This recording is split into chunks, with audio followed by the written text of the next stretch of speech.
2 months ago, my kids and I huddled around a cell phone, watching the live stream of the Game Awards, one of the video game industry's biggest nights. They announced the nominees for the Game for Impact, an award that's given to a thought-provoking video game with a profound pro-social message or meaning. They opened the envelope, and they read the title of our video game, an award for impact. It was almost funny, actually, because I always thought that winning an award like that would have this huge impact on my life. But I found that the opposite is true. The big nights, the accomplishments, they fade. But the hardest nights of my life have stuck with me, impacting who I am and what I do.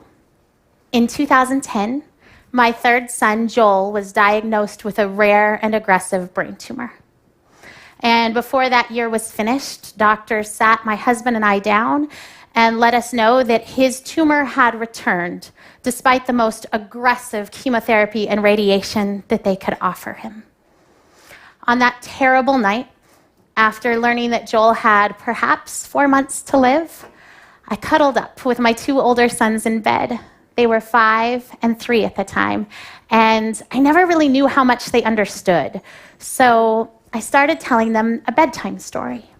I told them about this very brave knight named Joel and his adventure fighting a terrible dragon called cancer. Every night, I told them more of the story, but I never let the story end. I was just building up a context that they could understand and hoping that our prayers would be answered and I would never have to tell them that that knight who had fought so bravely was done fighting and could rest now forever. Fortunately, I never did have to finish that bedtime story. My children outgrew it. Joel responded better than anyone expected to palliative treatment, and so instead of months, we spent years learning how to love our dying child with all of our hearts, learning to recognize that shameful feeling of holding back just a little love, to try to spare ourselves just a little pain somewhere further down the road. We pushed past that self-preservation because Joel was worth loving, even if that love could crush us. And that lesson of intense vulnerability has changed me more than any award ever could. We started living like Joel could live, and we began developing a video game called That Dragon Cancer. It was the story of Joel. It was the story of hope in the shadow of death. It was the story of faith and doubt and the realization that a wrestle with doubt is a part of faith, maybe the biggest part of it. It was a story that began as a miracle and ended as a memorial.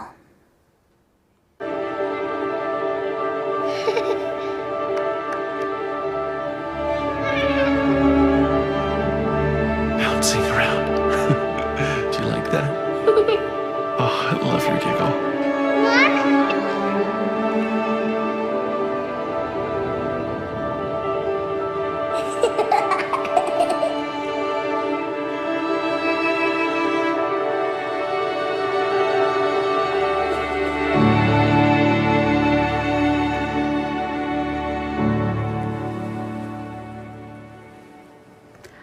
When you play That Dragon Cancer, you're transformed into a witness of Joel's life, exploring an emotional landscape, clicking to discover more of what we as a family felt and experienced. It feels a little bit like analyzing interactive poetry, because every game mechanic is a metaphor. And so the more the player asks themselves what we as designers were trying to express and why, the richer the experience becomes. We took that vulnerability that Joel taught us, and we encoded the game with it.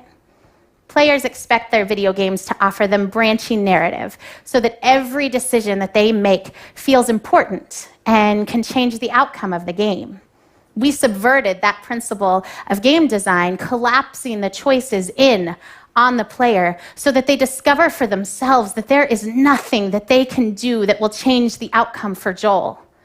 And they feel that discovery as deeply and desperately as we felt it on nights when we held Joel in our arms, praying for hours, stubbornly holding out hope for a grace that we could not create for ourselves. We'd all prefer to win. But when you discover that you can't win, what do you value instead? I never planned to write video games, but these moments that really change our lives, they often come as a result of our hardship and not our glory. When we thought that Joel could live, I left the game designing to my husband. I chimed in here and there with a scene or two and some suggestions, but after the night that Joel died, the passion, the possibility of sharing Joel's life through our video game, it was something that I couldn't resist. I started writing more. I sat in on our team's design meetings. I added more ideas and I helped direct scenes. And I discovered that creating a video game is telling a story, but with an entirely new vocabulary. All the same elements of imagination and symbolism are there, but they're just partnered with player agency and system responsiveness. It's challenging work. I have to think in a totally new way to do it, but I love it. And I wouldn't have known that without Joel.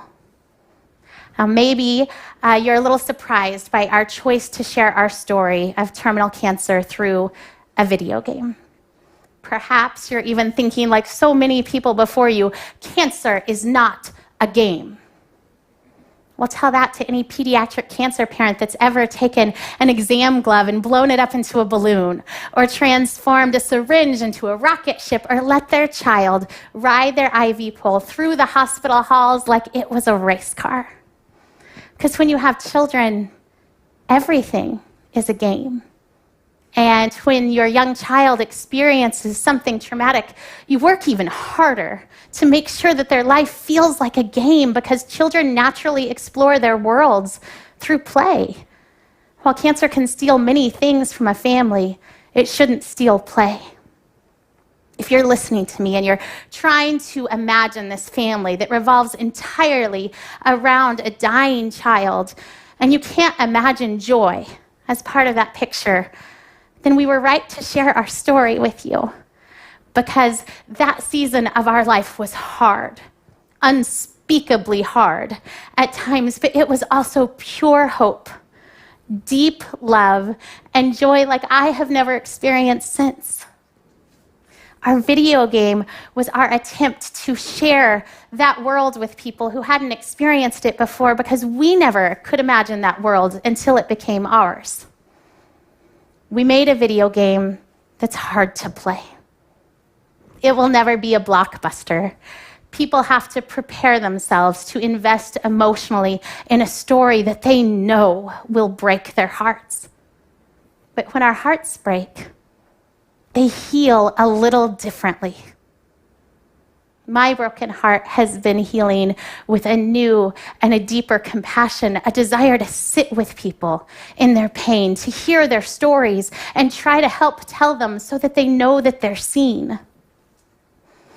On the night when that Dragon Cancer won the Game for Impact Award, we cheered, we smiled, and we talked about Joel and the impact he had on our life, on all of those hard and hopeful nights that we shared with him, when he changed our hearts and taught us so much more about life and love and faith and purpose. That award will never mean as much to me as even a single photograph of my son.